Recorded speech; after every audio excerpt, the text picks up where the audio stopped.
Hello అండి, నమస్తే. నేను కొంతమంది పీపుల్‌తో చాలా గట్టిగా ఇన్‌స్పైర్ అయిపోతుంటాను. ఎంత ఇన్‌స్పైర్ అంటే నిన్న ఒక వ్యక్తి గురించి తెలుసుకున్నాను సండే. ఇక నాకు రాత్రి వరకు నిద్ర పట్టలేదు. అంటే ఒక హైపర్ మానియాలో ఉండిపోయానన్నమాట. ఏంటి ఇట్లా కూడా ఉంటారా మనుషులు? ఇంత గ్రేట్‌గా ఉంటారా అని. సో, అట్లా చాలామందిని చూస్తున్నాను ఈ మధ్య. డెమిస్ హస్సాబిస్ ఉన్నారు, డారియో అమాడి ఉన్నారు. ఇట్లా అంటే వాళ్ళు జస్ట్ వాళ్ళ సంపాదన గురించని కాకుండా వాళ్ళ ఆలోచనలు కానివ్వండి, వాళ్ళ ఇది కానివ్వండి, మన ఎన్విడియా ఆయన కూడా అట్లే ఉన్నాడు. సో ఇంతమందిని చూస్తున్నప్పుడు ఈయన సిడ్ సిబ్రాండిస్ అనే ఆయన నిజంగా ultimate expression of a human being అనమాట.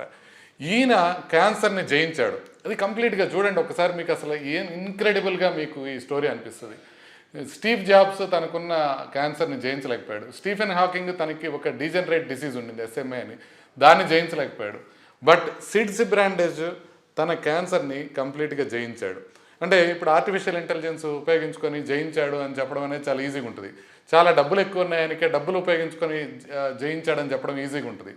కానీ అసలు దాని ఉన్న నువాన్సెస్ కనుక మీరు అర్థం చేసుకుంటే ఎంత కష్టపడి ఆ క్యాన్సర్ని జయించాడు, ఎంత ఈ నాలెడ్జ్ అనేది అందరికీ ఎంత ఉపయోగపడుతుంది, అసలు క్యాన్సర్ అనేదాన్ని కంప్లీట్గా మనం రూపుమాడటానికి ఉన్న అడ్డంకులు ఏంటి, ఇప్పుడు బిగ్ ఫార్మా ఏదన్నా కాన్స్పిరసీ చేసి ఒక మంచి మెడిసిన్ అందరికీ అందుబాటులో లేకుండా చేసిందా, ఇవి కూడా మనం ఈ వీడియోలో చూద్దాం.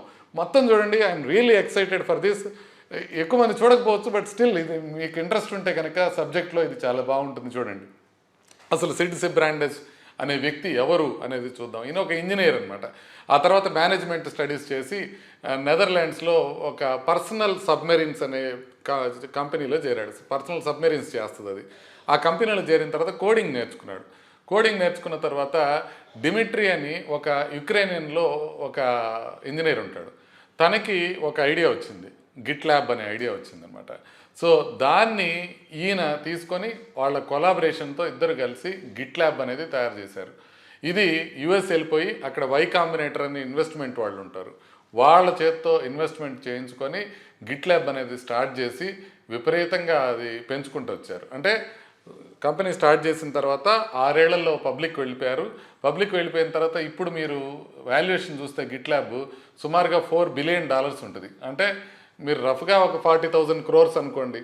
ఈ లెవెల్లో దాన్ని స్కేలప్ చేసి బ్రహ్మాండంగా చేసి ఒక లాంగ్ టైం గర్ల్ ఫ్రెండ్ ఉంది, ఆమెను పెళ్లి చేసుకొని చాలా హ్యాపీగా ఉన్నాడు అనమాట. ఇక 2,500 మంది ఎంప్లాయీస్ ఉన్నారు ఆయన దగ్గర. అయితే గిట్ ల్యాబ్ యొక్క ప్రత్యేకత ఏంటంటే 2,500 మంది ఎంప్లాయీస్ ఉన్నా ఇంత పెద్ద ఆఫీస్ కూడా ఉండదు వాళ్ళకి. No office. అందరూ ఆన్లైనే పనిచేస్తారు, అందరూ ఇంటి దగ్గర నుంచే పనిచేస్తారు. ఇంకోటి ఏంటంటే ఒక రాడికల్ ట్రాన్స్పరెన్సీ అనేది ఉంటుందన్నమాట. ఆ కంపెనీకి సంబంధించిన అంతా ఒక 3,000 పేజ్ డాక్యుమెంట్ ఉంటుంది. దాంట్లో ఉంటుంది గిట్ ల్యాబ్ నోట్బుక్ అంటారు అనమాట, హ్యాండ్ బుక్ అంటారు. అది పబ్లిక్గా అందరికీ అవైలబుల్ ఉంటుంది అనమాట. సో ఇలా ఉన్నప్పుడు ఏమైందంటే సడన్గా ఒక షాక్ ఎదురైంది ఆయనకి 2022లో. ఏమైంది, ఆయనకి బ్యాక్ పెయిన్ వస్తూ ఉంది. బ్యాక్ పెయిన్ వస్తూ ఉంటే ఎక్స్రే చేసి ఇది అయోటిక్ అన్యూరిజం అయి ఉండొచ్చు అని చెప్పారు. చెప్పిన తర్వాత స్కాన్కి రండి మీరు అన్నారు. స్కాన్కి వెళ్ళిన తర్వాత స్కాన్లో వాళ్ళు తెలిసింది ఏంటంటే ఇక్కడ ఏమి అయోటిక్ అన్యూరిజం లేదు, కానీ ఒక T5 వర్టిబ్రే. అంటే ఇప్పుడు మనకి ఎట్లుంటాయంటే ఈ స్పైన్ ఉంటుంది కదా, ఫస్ట్ వర్టిబ్రే సర్వైకల్ వర్టిబ్రే ఉంటాయి, అవి ఒక 7 ఉంటాయి. ఆ తర్వాత మీకు థొరాసిక్ వర్టిబ్రే ఉంటాయి, అవి 12 ఉంటాయి. ఆ తర్వాత లంబార్ వర్టిబ్రే ఉంటాయి, ఆ తర్వాత సాక్రల్ వర్టిబ్రే ఉంటాయి. అంటే వెన్నుపూసలో ఇవన్నీ డిస్క్ లాగా వరుసగా వస్తాయి పైనుంచి కింద వరకు వర్టిబ్రే. దీంట్లో పైన సర్వైకల్ 5 అయిపోయిన తర్వాత ఈ థొరాసిక్ వర్టిబ్రేలో పైనుంచి కిందకి లెక్కేసుకొస్తుంటే 5వది అనమాట. అంటే సుమారుగా ఇక్కడి నుంచి వెనకాల వస్తుంది అది.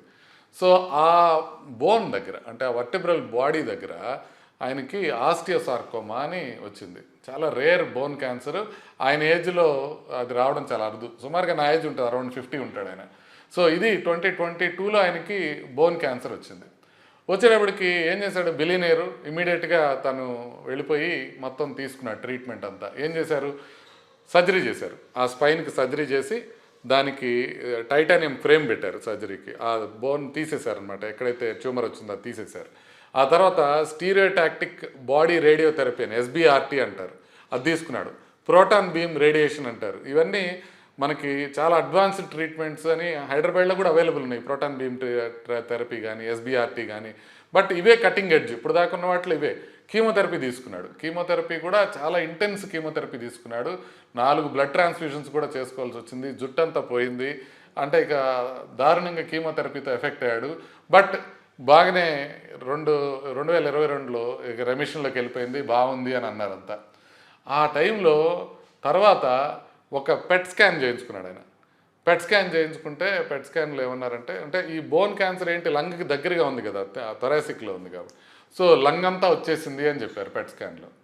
అది మొత్తం ఇంకా అసలు భయపడిపోయి ఇంక అందరం చనిపోయినట్టే అని అనుకున్న తర్వాత ఒక డాక్టర్ చూసి ఇది లంగ్ అంతా మెటాస్టాసిస్ లాగా లేదు, కోవిడ్ లాగా ఉంది, ఒకసారి కోవిడ్ టెస్ట్ చేసుకుంటే పాజిటివ్ వచ్చింది.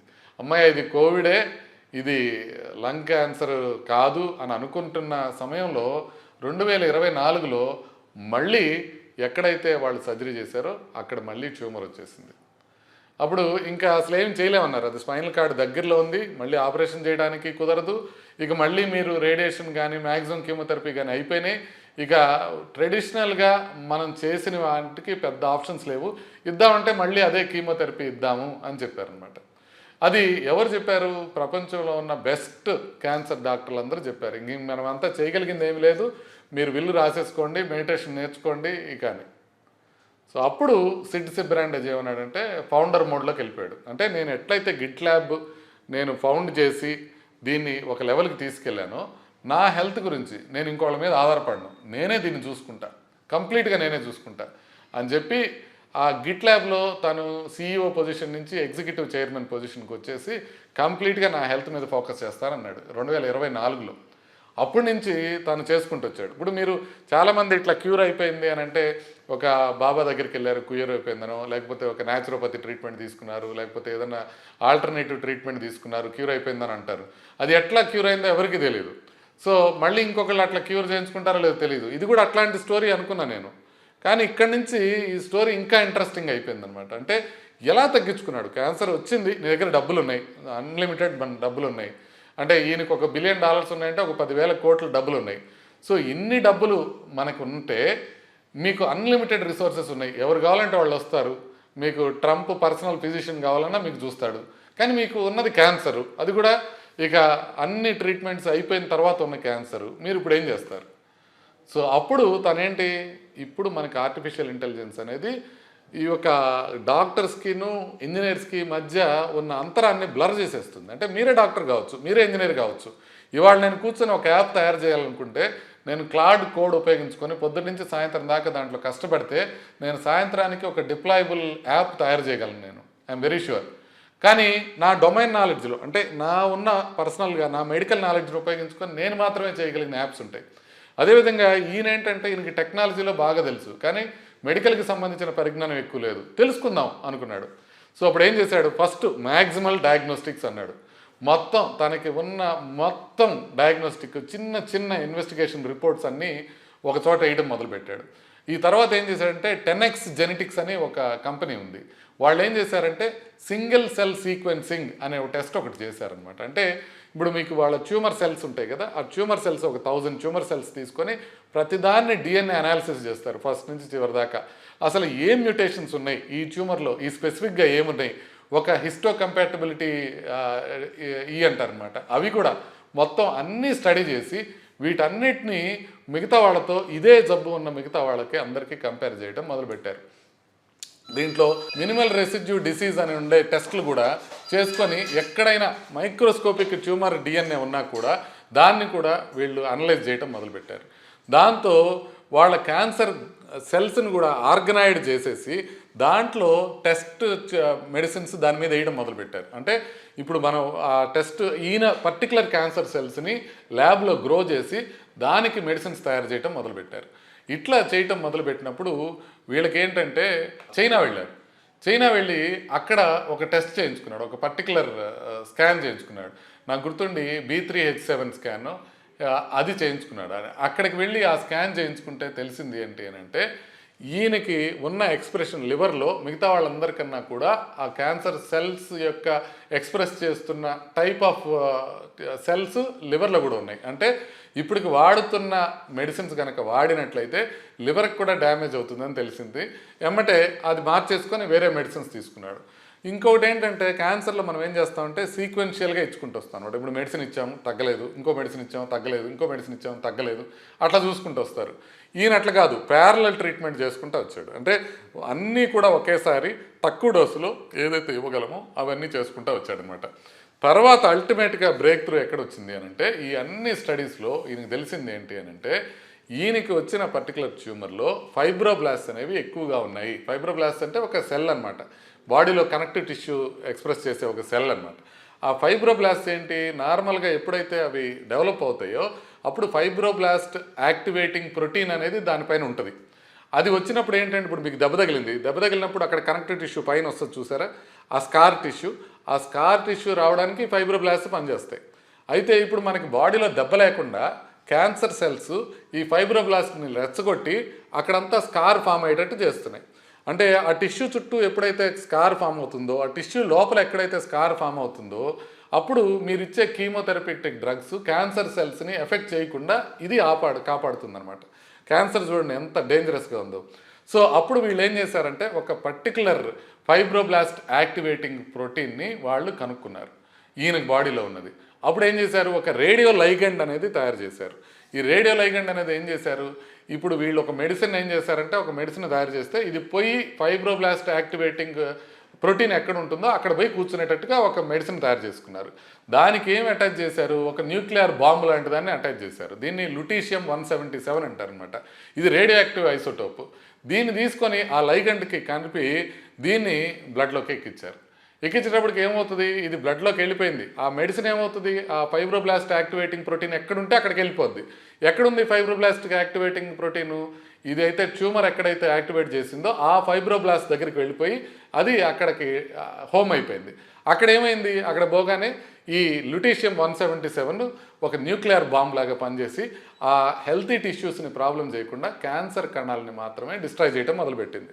ఇలాంటి ట్రీట్మెంటు ప్రపంచంలో ఇంకా ఎవరికి ఇవ్వాల. ఈయన జర్మనీకి పోయి జర్మనీలో ఈయన ఇప్పించుకున్నాడు. అది ఇచ్చిన తర్వాత ఏమైపోయింది, ఈయనే ఒక రేడియో యాక్టివ్ బాంబ్ అయిపోయాడు అనమాట. ఈయన దగ్గర ఒక రేడియో యాక్టివ్ కౌంటర్ పెడితే ఇవన్నీ పాజిటివ్ వస్తాయి అనమాట రేడియో యాక్టివిటీకి. సో అందుకని ఒక 2-3 రోజులు ఈయన కంప్లీట్గా క్వారంటైన్ చేసి ఉంచేశారు.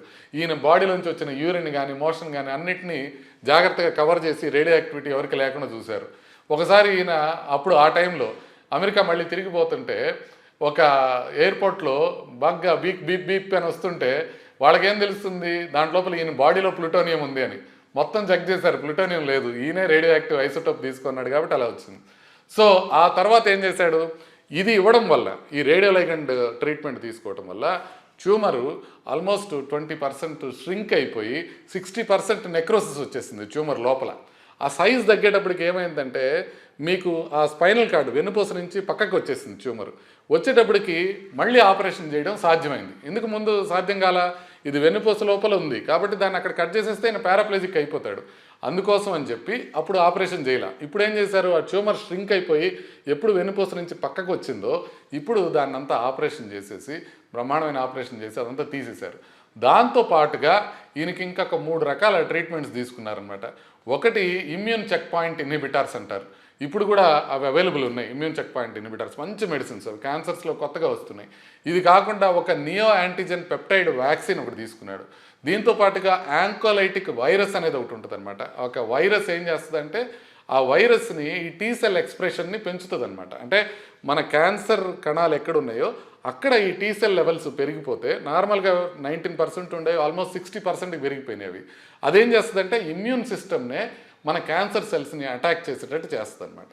ఇవన్నీ చేసినప్పుడు ఊరుకున్నాడా, ఇవన్నీ చేసినప్పుడు ఊరుకోలే. 2025లో ఎండింగ్కి తను రెసిడ్యువల్ ట్రీట్మెంట్ క్యాన్సర్ ఎక్కడన్నా ఉందేమో చూసుకుంటే నెగ్లిజిబుల్ లెవెల్స్కి వెళ్ళిపోయారు, అసలు లేదు బాడీలో, కంప్లీట్ రెమిషన్ వచ్చింది. కానీ ఇప్పుడు తను ఏం చేస్తున్నాడంటే ఇంకా వదిలిపెట్టదలుచుకోవాలి. నెక్స్ట్ వస్తే కనుక ఏం చేయాలి అని వాళ్ళ టీము ఒక 10 పాయింట్లు రెడీ చేసి పెట్టుకొని ఉంది. 10 రకాల మెడిసిన్స్ రెడీ చేసి పెట్టుకొని ఉంది.